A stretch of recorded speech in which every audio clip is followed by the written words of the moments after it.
that certainly I've been part of today is actually how tangible some of these conversations and examples have been. And our next speaker certainly will be absolutely fantastic. I've known her a little while, and she's been fantastic at bringing some of these examples to life. Zoisa North-Bond is a CEO of Octopus Energy Generation. She's one of the senior leaders really driving Octopus Energy's global mission to drive cheap, clean power at scale. Octopus Power Africa initiative aimed at mobilising $450 million of clean energy investment across sub-Saharan Africa. And in this session, what you'll hear in particular is a fantastic example around scaling up renewables in Africa work and some of the work which Zoisa and Global Citizen did at the G20 in South Africa last year.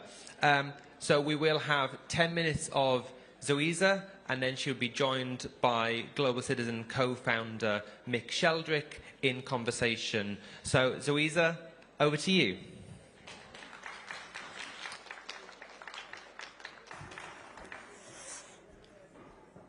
Good afternoon. I'm absolutely delighted to join you on the plenary stage. I've just been upgraded. To quickly introduce Octopus Energy, we are one of the largest energy companies in the UK and Europe. We specialise in bringing affordable energy for all that happens to be green, and we'll talk a bit more about that in a bit. We do everything from energy generation at one end, where we have around $10 billion worth of wind, solar across 22 countries, to working with customers around electrification products. To briefly introduce me, I'm particularly delighted to be on this stage today ahead of the Deputy Prime Minister. We both share a couple of things, and one of those is Guyanese heritage, where we are both descended from Windrush Guyanese, and we proudly represent the African diaspora as well. So absolutely delighted that two Guyanese get to end the day on a conference like this. What I would like to do is spotlight a particular island in Sierra Leone. Now, I think what I'm going to say is probably very familiar. I don't think I'm going to be telling an audience here anything new.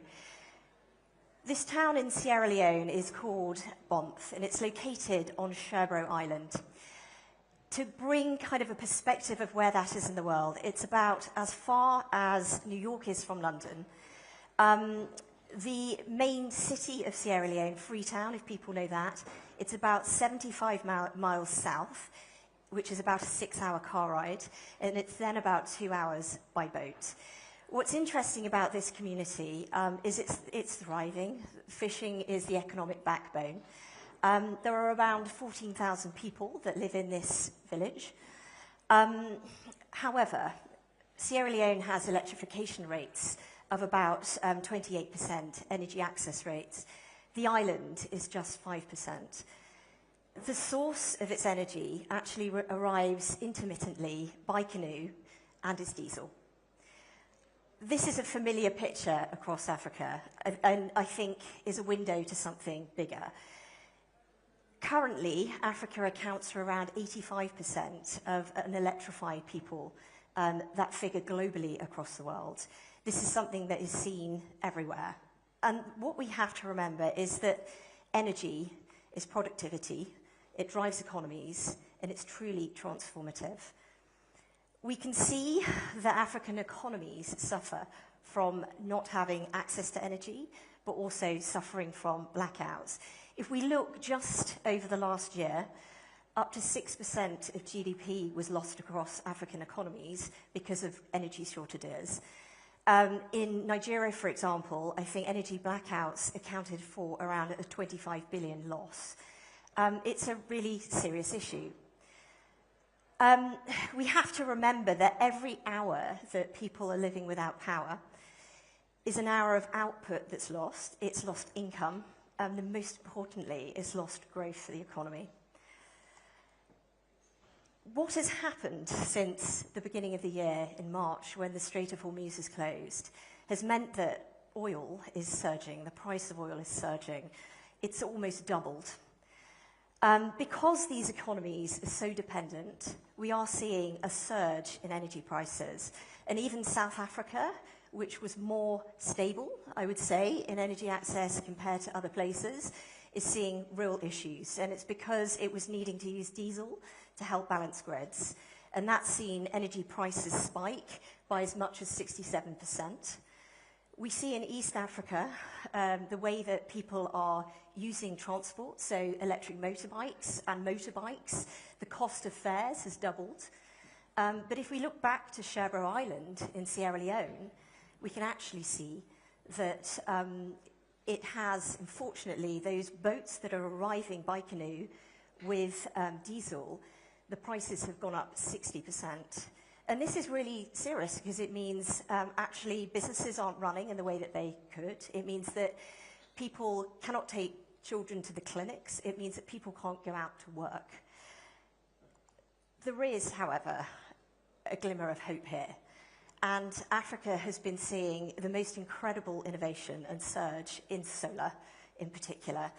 In terms of places across the world where solar can be produced, Africa has 60% of resources, which is absolutely incredible. Before this crisis, the continent was doing incredibly well in terms of harnessing this natural power. We've seen the cost of solar tumble, actually to the point of which solar is 40 times less than per kilowatt than diesel in certain circumstances.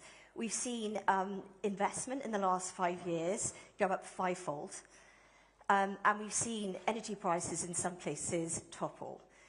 It's really, really very important. It's a historic point where actually in 2025 we saw that solar reached an all-time low.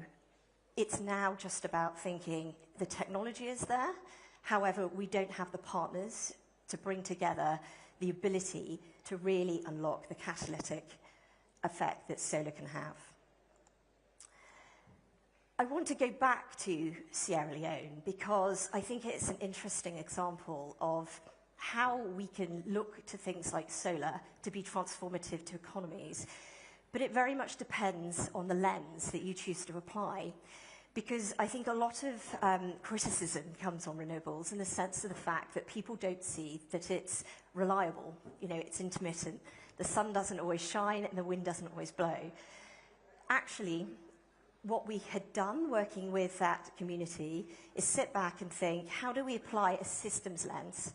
And it's this systems lens that I think is missing most of the time, where we're saying it's not just about investing in an infrastructure asset like solar, a solar farm, which is quite commonly understood, or wind.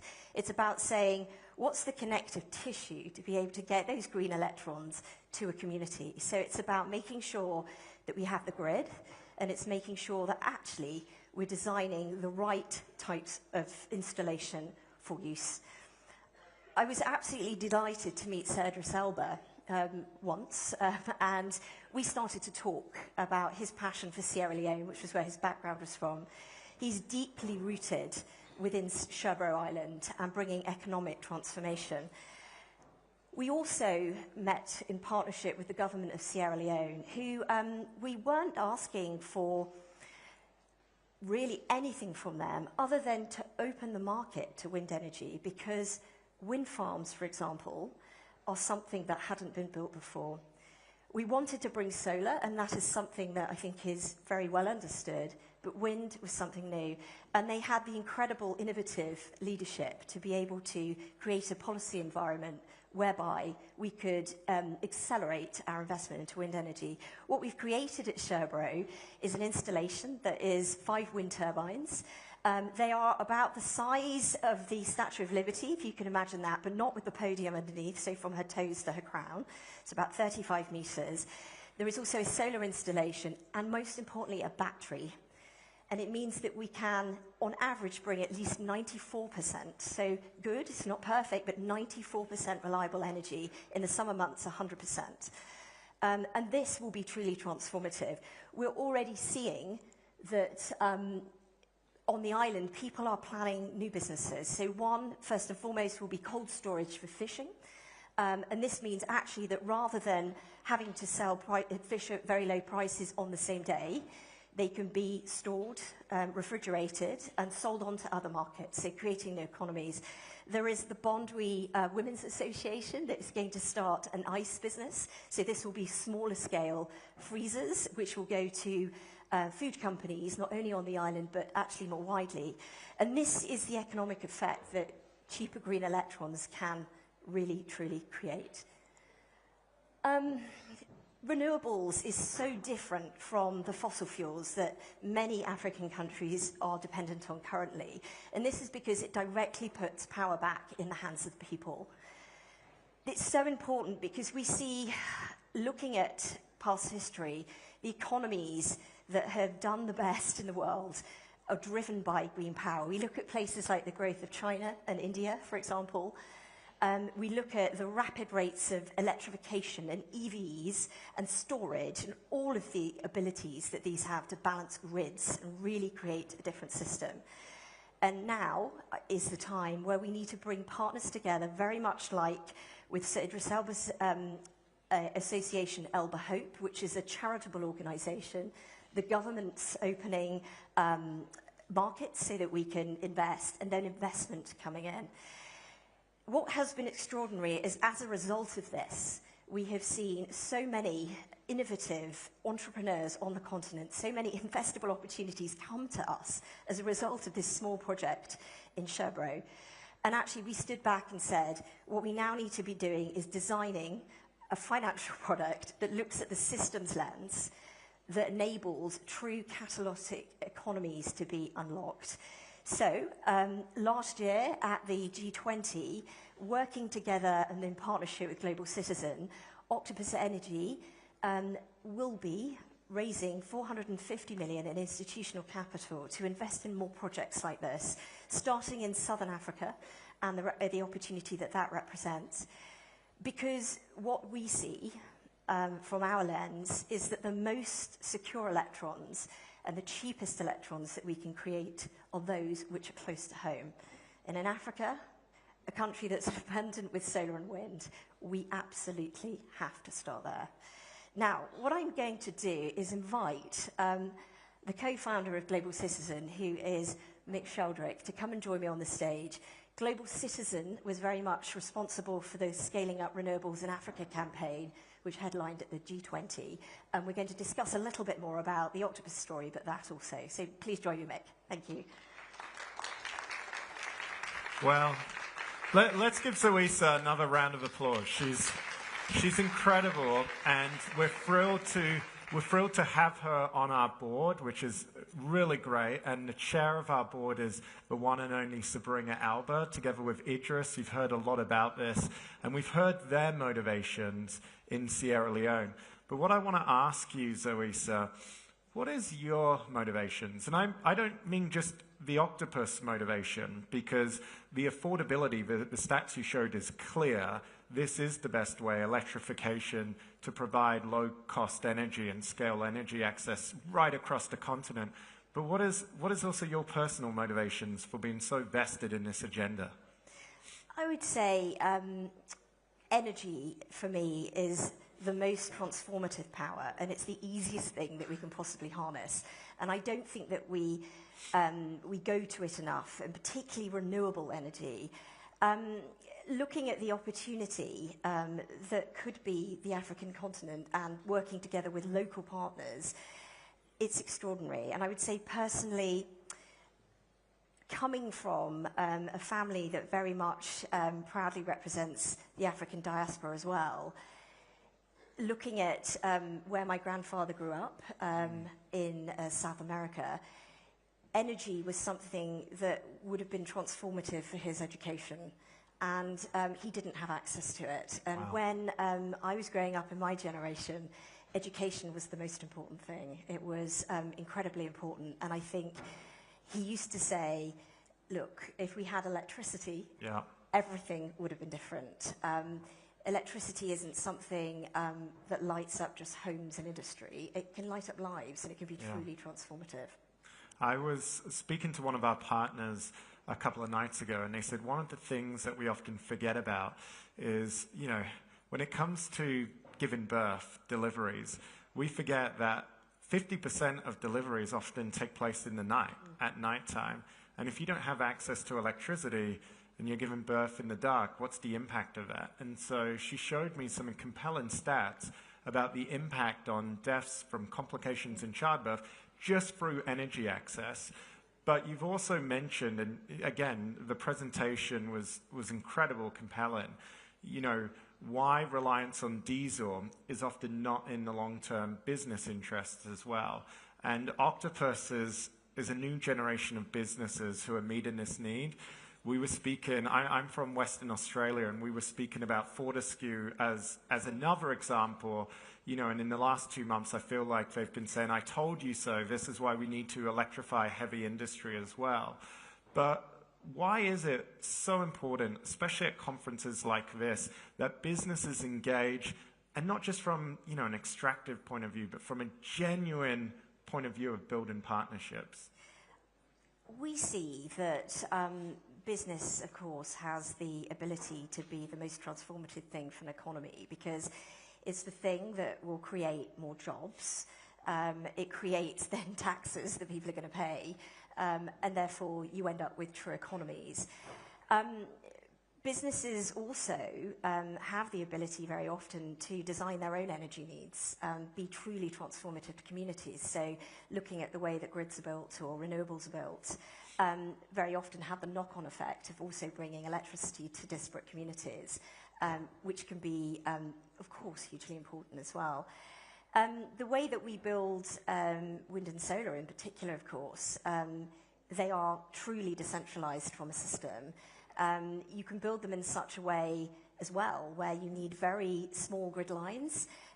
You've got the cheapest forms of energy at one end. If you have a battery also to store, I was talking about the example in Sierra Leone where you can get solid power for 94% of the time. In some parts of Africa, it could be as high as 98% of the time. So really, really close to perfect in the sense of the way renewables are built. And it would be the cheapest cost. So in some places, this can be as little as about 10 cents a kilowatt hour. Super, super cheap. I think too often, though, and particularly in investment, when we look to those systems, we sacrifice good for perfect. And we're kind of saying, oh, well, renewables doesn't give us 100% of the time. Actually, 98% of the time is pretty good. Most digital services, so if you're watching Netflix and it goes a bit blocky, you put up with it. That's 98% of the time as well. So I think renewables very often is overlooked. I think actually businesses can play a really catalytic role in driving the way that systems use energy. So very briefly, because I know we're expecting an address from the Deputy Prime Minister, so stick around for that. But you mentioned the Scaling Up Renewable in Africa campaign. And again, Zoisa, Octopus, they were part of a coalition of 9 businesses that pledged to provide 17.5 million people with access to energy over the next 5 years. But very briefly, to finish us up, we're at this, chaotic, fragmented moment in history. But what is your hope on where we can get to over the next 12 months? What does that look like for you? I would say that the incredible thing that the Scaling Up in Renewables in Africa campaign did was bring together people. It was bring together a collective of people that were thinking the same way. We were the only British business. I think there were many African businesses. Let's give them a round of applause for that, for standing up, because that is extraordinary. But there were many, many businesses from the continent that also came forwards with incredible examples, but also investment too. And I think actually that confidence of bringing together the coalition of the willing, and I think that's such a great phrase, to make things happen. Is so important. So I would say more coalitions across many different forms and backgrounds. So whether or not that's the private sector, with philanthropy, with aid, with absolutely everything. But applying in this particular sector in energy a lens that is looking at the full system. It's not just over-indexing on saying let's build wind and solar with little thought to the people that might be using it at the other end. Wow. Well, look, coalition of the willing indeed. Thank you to Octopus. Thank you to those 8 other African businesses. Thank you to the government of South Africa, the UK government, for showing us that even in this chaotic, fragmented world, cooperation is still possible. We can still bring people together. Please join me in giving wonderful applause to the great Zoisa Northbond. And also, Vice President, thank you.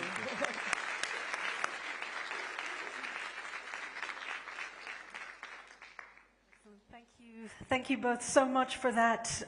Ladies and gentlemen, we're just going to show you a very short video while we prepare the stage. So please bear with us. Back in a moment.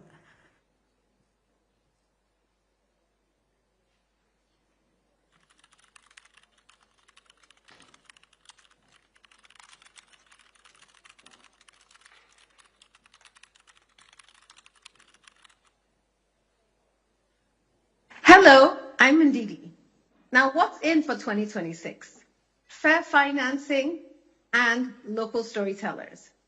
In the case of the amazing continent Africa, this is especially relevant because we desperately need to tell positive stories about the great news from our continent, not only in terms of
And outspoken champion, both as Foreign Secretary and in his current role, of exactly what this afternoon has been about, shifting power to countries and communities so that they can lead their own development.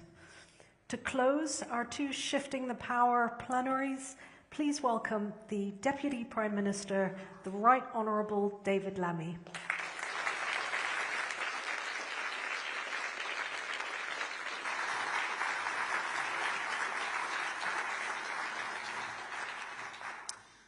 Well, Well, first, let me thank the fantastic panelists that we've just heard speak so powerfully over the past few hours on this important issue, shifting the power. Whether on the border of Sudan as Foreign Secretary, visiting Sri Lanka as Deputy Prime Minister, or welcoming Global South leaders to the UK from across the world, what's clear is that the 1997 style approach to international development no longer works. Global South partners feel the overlapping crises that we're seeing across the world, the shocks and the creaking of the system. The hardest, of course, we are living through essentially a great remaking. In a changing international order, many powers are shaping this, the multipolar age. And so our status quo is clearly not fit for purpose. We're changing our approach, moving from the paternalism of the past to the partnerships of the future, and championing the reforms required across the system, making it fairer, more impactful, and unblocking the finance needed to turbocharge development and climate action. It's fantastic to see that under my dear colleague, Yvette Cooper, and the wonderful Baroness Chapman, this work has only grown in importance. And frankly, looking at us all here today is a testament to that. But as we've just heard, there is more, much more, we must do together. As an international community, too often we failed in our primary task to work in genuine partnership, not focused on handouts, but on shared growth. We know that when those most greatly affected shape the solutions, decisions carrying greater legitimacy, outcomes endure, and our collective impact is stronger. As the Foreign Secretary outlined earlier, we have a responsibility to make this right, but also an interest in doing so.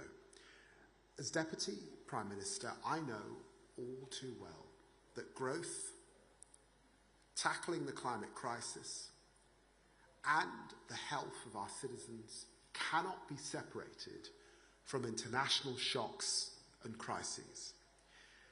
Because as we've seen all too clearly in recent years, instabilities and crises across the world have a direct impact on us here at home.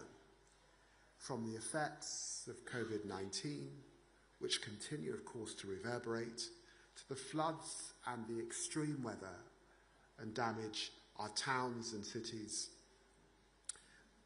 all of it costing billions of pounds, to the impacts of global economic shocks on the cost of living.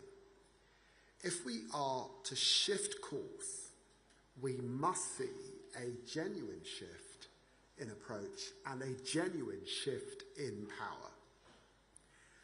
We've heard loud and clear over these two plenary sessions a rallying cry for a central organising principle, that countries and communities' own aspirations, plans and priorities must be at the heart of development cooperation.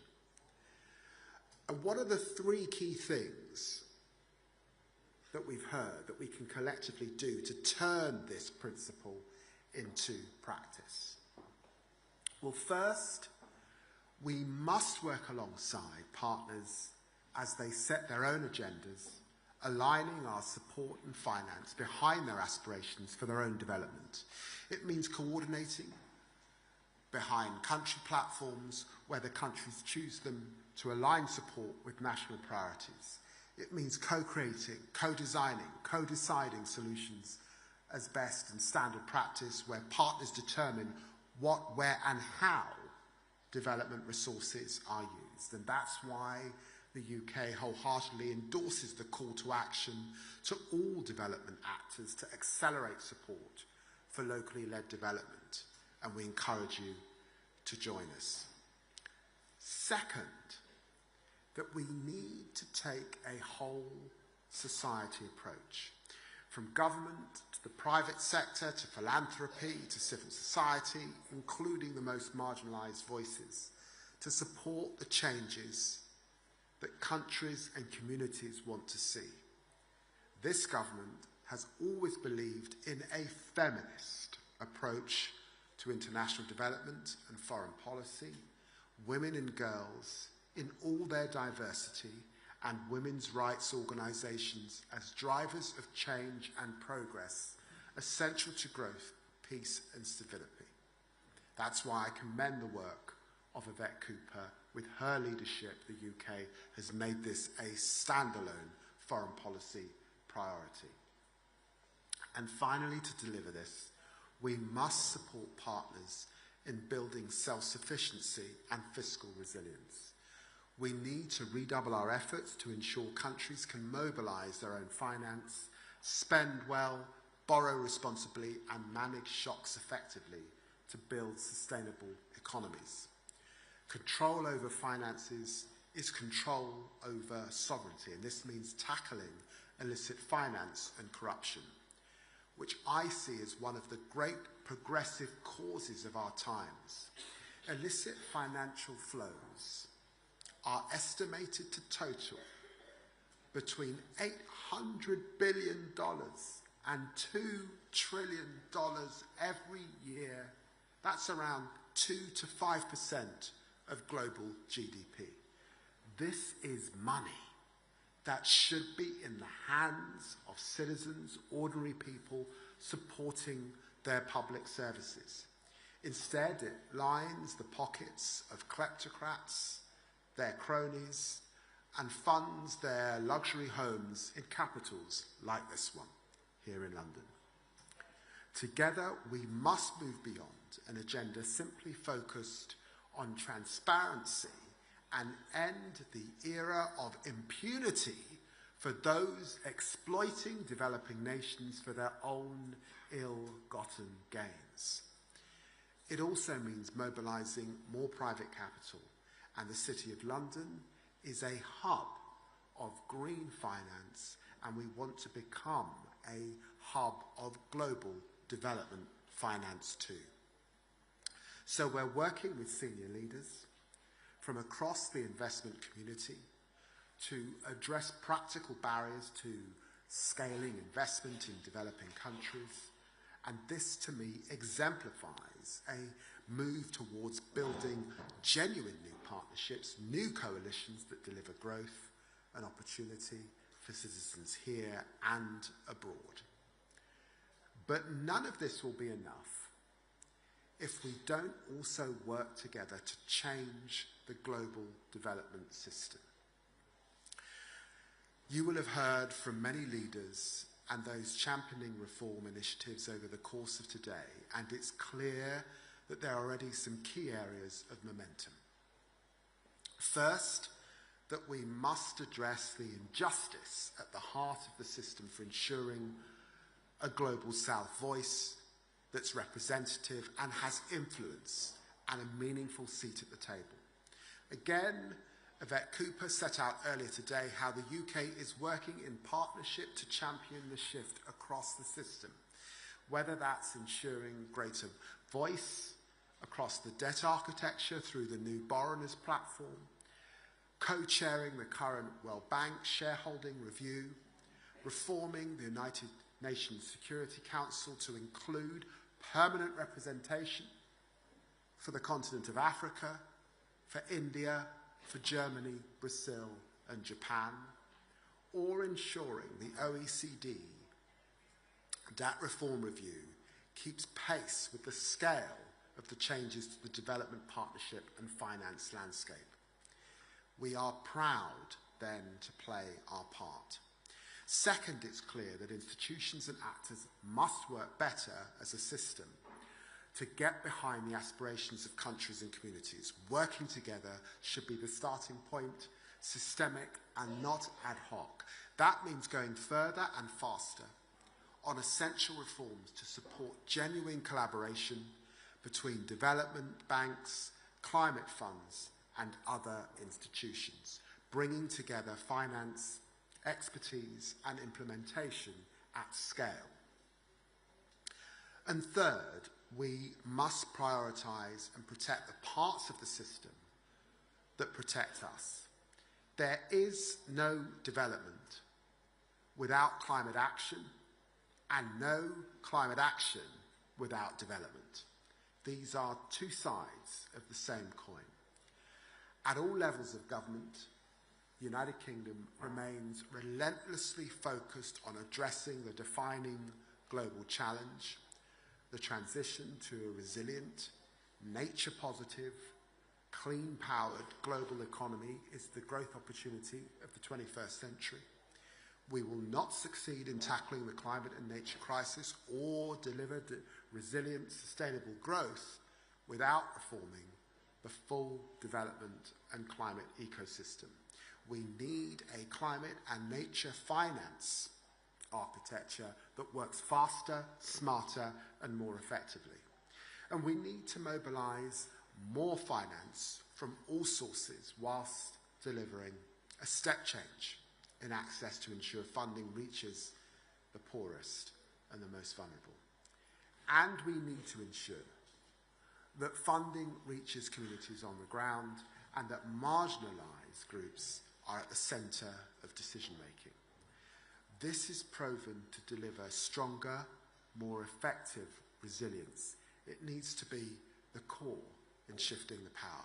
And that's why we've always supported the vision of least development countries to get more finance and decision-making power flowing to locally led climate action and to communities on the front line. Finally, that we must look ahead to the system we need for the future and define that future together. We as politicians, as leaders, must take greater responsibility to set out a common vision, to re-inspire hope that we can tackle the collective challenges that we face for the betterment of my citizens and of yours. And as we've heard today, there is much more to do on this agenda to deliver that paradigm shift. But we are committed as partners, as reformers, to stay the course. And what do we know? We know that relationships grounded in old hierarchies no longer work, and instead we need to base our relationships on mutual respect as equals. So how do we get there? We know there's more to do, but when I look around this room, I see people, governments and organisations that are committed to do the work to realise our ambitions. We're not all the same, of course. We don't agree on everything, but together we can build new coalitions which give us a seat at the table, all of us. And we must take the discussions of this week and turn them into concrete actions. It's about restoring confidence that cooperation can deliver, and this is what shifting the power means in practice: more trust, more legitimacy, more impact. I'm so pleased that this global partnership and this gathering has come together and that you're all here today. Thank you very much indeed. Thank you.